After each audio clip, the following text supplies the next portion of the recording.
नमस्कार दोस्तों, कैसे हो आप सभी लोग। आई होप बहुत ही बढ़िया होंगे और अपनी पढ़ाई को कर रहे होंगे। मेरा नाम है प्रशांत और आप देख रहे हो क्रॉनिकल इंडिया का यूट्यूब चैनल। क्रॉनिकल पत्रिका का इस चैनल को सब्सक्राइब करिए और अपनी पढ़ाई तैयारी को और भी आगे लेके जाइए। चलिए, आज का जो करंट अफेयर का सेगमेंट है हम देखते हैं। आपकी जितने भी सारी एग्जाम है वनडे और इस टाइप का जितने भी एग्जाम्स हैं उनमें इम्पोर्टेंट न्यूज़ जो है हम उसको कलेक्ट करके लेके आते हैं। और देखिए, ये ग्रामीण भारत महोत्सव, एक नाम से भी आपको पता चल रहा होगा कि ग्रामीण भारत है, गांव पर केंद्रित महोत्सव किया गया है 2025 का। और अभी आप जान ही रहे कि 25 तो जब शुरू ही हुआ है, एक हफ्ता ही हुआ है। तो यहाँ जो है जो नई दिल्ली भारत मंडपम है, भारत मंडपम बहुत फेमस है। ये G20 की बैठक है, G20 के जो हमने होस्ट किया था ये यही हुआ था। यहाँ जो है 4 जनवरी से लेकर 9 जनवरी तक एक कार्यक्रम आयोजित किया गया है, जिसका ग्रामीण भारत की सांस्कृतिक और उद्यमशीलता की जो विरासत है उसको जश्न मनाने के लिए ग्रामीण भारत का पूरा कल्चर, ग्रामीण भारत की सांस्कृतिक धरोहर और ग्रामीण भारत का उद्यमशीलता, वहाँ के उद्योगों जो उद्योग एग्रीकल्चर बेस्ड है, एग्रीकल्चर एंड एग्रीकल्चर बेस्ड उद्योग है और कई सारे हस्तशिल्प है, स्मॉल इंडस्ट्रीज है, उन सभी को जो है सभी चीज़ों को जश्न मनाने के लिए ये महोत्सव आयोजित किया गया है। 4 जनवरी को शुरू हुआ, 9 जनवरी को इसका समापन होने वाला है। इस महोत्सव की थीम क्या है? एक लचीले ग्रामीण भारत का निर्माण करना है, फ्लेक्सिबल रूरल इंडियाज का हमें निर्माण करना है, राइट। उसका उत्थान करना है ग्रामीण भारत का। देखिए, हमेशा कहा जाता है कि गांव भारत कहाँ बसता है? गांव में बसता है, गांव में बसता है। यहाँ जिस देश की आबादी आज भी गांव में रहती है, बड़ी आबादी, तो वो गांव अगर विकसित नहीं होंगे, डेवलप नहीं होंगे तो देश कभी भी डेवलप नहीं हो पाएगा। मुंबई, दिल्ली, पुणे, बेंगलुरु, कोलकाता, चेन्नई, पटना, लखनऊ से सिर्फ इन शहरों के, बड़े शहरों के विकसित होने से देश विकसित नहीं होगा।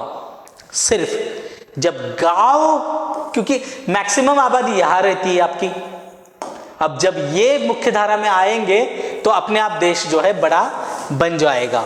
ग्रामीण उद्यमशीलता, जो ग्राम की जो एंटरप्रेन्योरशिप है, जो उद्योग है, उसकी भावना और गांवों को सशक्त बनाने के लिए जो है ये सरकारी जो प्रयास है, सारे गवर्नमेंट के इनिशिएटिव्स है, सरकार क्या चाह रही है कि गांव किस तरह से आगे बढ़े, इनका एक पूरा लेखा जोखा इसके अंदर है। स्वच्छ भारत मिशन, PM आवास योजना, जल जीवन मिशन और कई सरकारी जो ऐसी योजना है जो ग्रामीण जीवन को और ग्रामीण समाज की परिस्थितियों को और पूरे गांव को बदलने के लिए काम कर रही है। उन सभी योजनाओं को जो है एकीकृत करके जो है यहाँ पर उस पर प्रकाश भी डाला जाएगा और उसकी इंफॉर्मेशन भी पूरी देश भर में दी जाएगी, राइट। PM किसान सम्मान निधि, ये बहुत इंपॉर्टेंट है, राइट। हर 2000 रुपये खाते में आते हैं, direct DBT, direct bank transfer. और स्वामित्व योजना, मैंने पढ़ाई भी थी आपको, स्वामित्व योजना जो लैंड है, लैंड को लेकर जो है जो बहुत सारे डिस्प्यूट्स होते रहते हैं, उन डिस्प्यूट्स को निवारने के लिए जो है टेक्नोलॉजी का इस्तेमाल करके जो है ये स्वामित्व योजना है। ऐसे कार्यक्रम जो है किसानों को सपोर्ट करने के लिए, किसानों को समर्थन करते हैं, सपोर्ट करते हैं और ग्रामीणों को संपत्ति का अधिकार भी प्रदान करते हैं। देखिए, आप कभी भी चले जाओ, आप मैक्सिमम लोग तो गांव से ही बिलोंग करते हैं, भले कोई दिल्ली में भी रह रहा हो या मुंबई में भी रह रहा हो या शहरों में भी रह रहा हो, उसकी जड़ें मगर गांव ही है। और गांव की एक कॉमन समस्या है, बिगेस्ट एंड कॉमन समस्या है, कॉमन प्रॉब्लम क्या है? लैंड का नाम नहीं होना। एक तो क्या होता था पहले ज़माने में, ऐसे ही भाई भाइयों में ऐसे ही लैंड चलती आ रही थी। और मान लीजिए एक खेत है और मेरा इतना खेत इसकी तरफ चला गया, मेरा खत धुनीराम ने ले लिया, मेरा खत हरिराम ने ले लिया, दोनों क्या कर रहे? सिविल कोर्ट में लड़ रहे, सिविल कोर्ट में लड़े जा रहे, क्योंकि डॉक्यूमेंटेशन नहीं है। अब स्वामित्व योजना जैसी योजना से क्या होगा?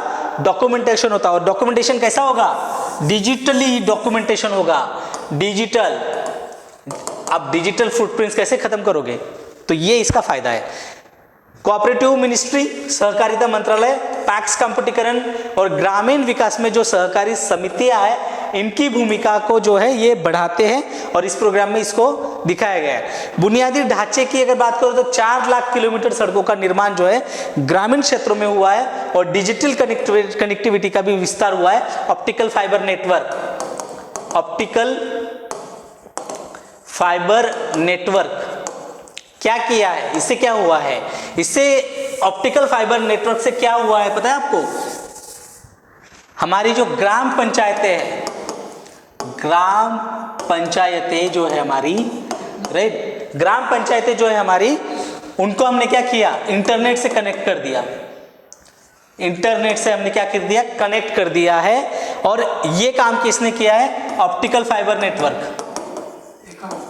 ऑप्टिकल फाइबर नेटवर्क अब सारा जो है ऑनलाइन। दूसरा, अब ग्राम पंचायत जो है कंप्यूटराइज हो गई है, तो ये इससे भी जो है बहुत है। और सड़कें, 4 लाख किलोमीटर की सड़कें जो है निर्माण हो चुका है। और सड़कें जो है प्रगति और विकास की निशानी है।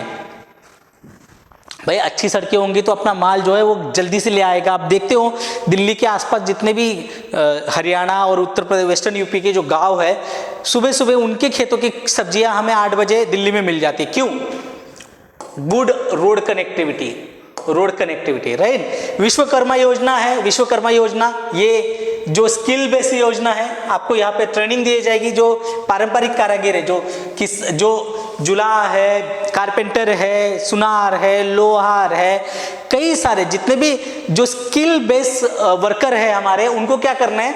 उनको सशक्त बनाने के लिए उनका स्किल का एक ट्रेनिंग देते हैं। उनको जो है औजार भी जो है प्रोवाइड किया जाता है यहाँ पर, और उनको आजीविका बढ़ाने में, और उनको जो है पोर्टल भी बनाया है जो उनको ऑनलाइन जोड़ता है वहाँ पर। मुद्रा योजना जैसी पहल है जो लोन देती है ग्रामीण एमएसएमई को और महिला उद्यमिता को, जो है ये जो विमेन एंटरप्रेन्योरशिप, मैंने आपको पिछली क्लास में भी पढ़ाया था, विमेन एंटरप्रेन्योरशिप को बढ़ावा देने के लिए जो है ये मुद्रा योजना है। और आपने जाना होगा कि जैसे एक लोन दिया जाता है SC ST महिलाओं के लिए, बैंक को कंपलसरी कर दिया गया है। और एक सर्वेक्षण के पता चल के 2011 के बाद ग्रामीण खपत जो है 3 गुना हो गई है, और जो जीवन की गुणवत्ता में वृद्धि हुई है, और शहरी ग्रामीण अंतर को जो है ये कम करने के संकेत भी दे रहा है। जो लाइफ स्टाइल जो है वो बढ़ गया है। अब ग्रामीण देखोगे, आप ग्रामीण वैसे ग्रामीण नहीं है।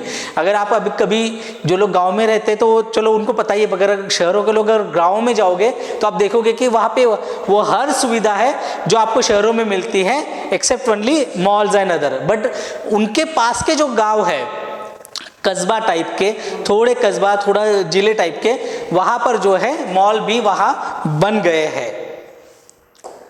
अगली न्यूज़ देख लेते हैं। एयर मार्शल जितेंद्र मिश्रा जी के संदर्भ में है ये।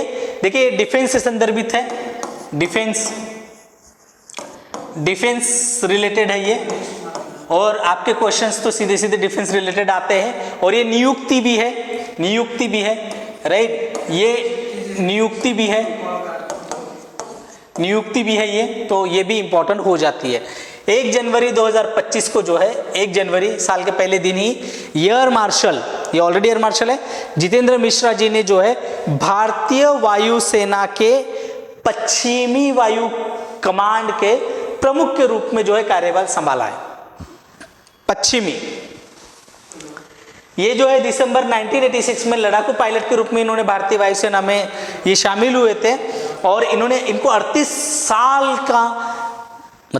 साल इन्होंने कमांड संभाली हुई है। बताओ कितना वास्ट एक्सपीरियंस है उनको। 3000 घंटे का फ्लाइंग एक्सपीरियंस है इनका, 3000 आवर फ्लाइंग एक्सपीरियंस है इनको। मतलब जस्ट इमेजिन 3000 घंटे जो है ये अपने जो विमान माने वैसे एरोप्लेन नहीं होते ना, लड़ाकू विमान, वो उड़ा चुके। इन्होंने अपने पूरे करियर में कई महत्वपूर्ण कमांड किए, स्टाफ पदों पर भी काम किया है और यहाँ पर जो है भारतीय वायुसेना का इम्पोर्टेंट जो जितने भी इम्पोर्टेंट डिसीजन उनमें भी इनकी अपनी सहभागिता रही है। एयर मार्शल पंकज मोहन, देखिए अब ये गए तो किनके जगह पर गए, तो पंकज मोहन सिन्हा का स्थान लेंगे। ये देखिए ये भी क्वेश्चन अपना बन जाता है और इनको भी 39 वर्षों से अधिक विशिष्ट सेवा के बाद जो है ये रिटायर्ड हुए हैं, राइट। ये इन्होंने 39 साल सेवा दी है। मिश्रा का नेतृत्व जो है पश्चिमी वायु कमान के प्रबंधन में महत्वपूर्ण था और महत्वपूर्ण रहेगा और साथ ही साथ पश्चिमी सीमाओं पर जो भारत की वायु रक्षा को जो है सुनिश्चित करना है, मतलब वो पूरा का पूरा एरिया जो हमें स्ट्रॉन्ग करने के लिए इनकी पूरी ये जिम्मेदार रहेंगे। वहाँ पे हवाई क्षेत्र को खतरों से बचाना और रणनीतिक जो भी जितने भी स्ट्रैटेजिकल और स्ट्रैटेजिकली इंपॉर्टेंट क्षेत्र है वहाँ पे हवाई संचालन के समन्वय के लिए ये जिम्मेदार रहेंगे। पूरे के पूरे एक एरिया का मतलब पश्चिमी एरिया का ये इनके अंदर रहेगा। ये देखिए कुछ ऐसे फैक्चुअल इंफॉर्मेशन है, बहुत इंपॉर्टेंट होती है ये कमांड्स है अपने वायुसेना के। वेस्टर्न एयर कमांड है न्यू दिल्ली में, इसका हेडक्वार्टर जो है मतलब ये न्यू दिल्ली की बात करते हैं। ईस्टर्न एयर कमांड है शिलोंग में, इसका है मेघालय राज्य में। सेंट्रल एयर कमांड है प्रयागराज उत्तर प्रदेश में। साउथर्न एयर कमांड है तिरुवनंतपुरम केरला में। साउथ वेस्टर्न एयर कमांड है गांधीनगर गुजरात में। ट्रेनिंग कमांड एट बेंगलुरु है, right. Training command eight Bengaluru Karnataka में है और मेंटेनेंस कमांड नागपुर है महाराष्ट्र में और लार्जेस्ट एयर बेस है हिंडन में जो उत्तर प्रदेश में आता है। ये फैक्चुअल इंफॉर्मेशन है, कई बार पूछ लेते हैं एग्जाम्स में कि ऐसा जरूरी नहीं कि नियुक्ति से सवाल पूछे, मगर आपका जो टॉपिक होता है उस टॉपिक के इर्द गिर्द भी सवाल पूछ लेता है।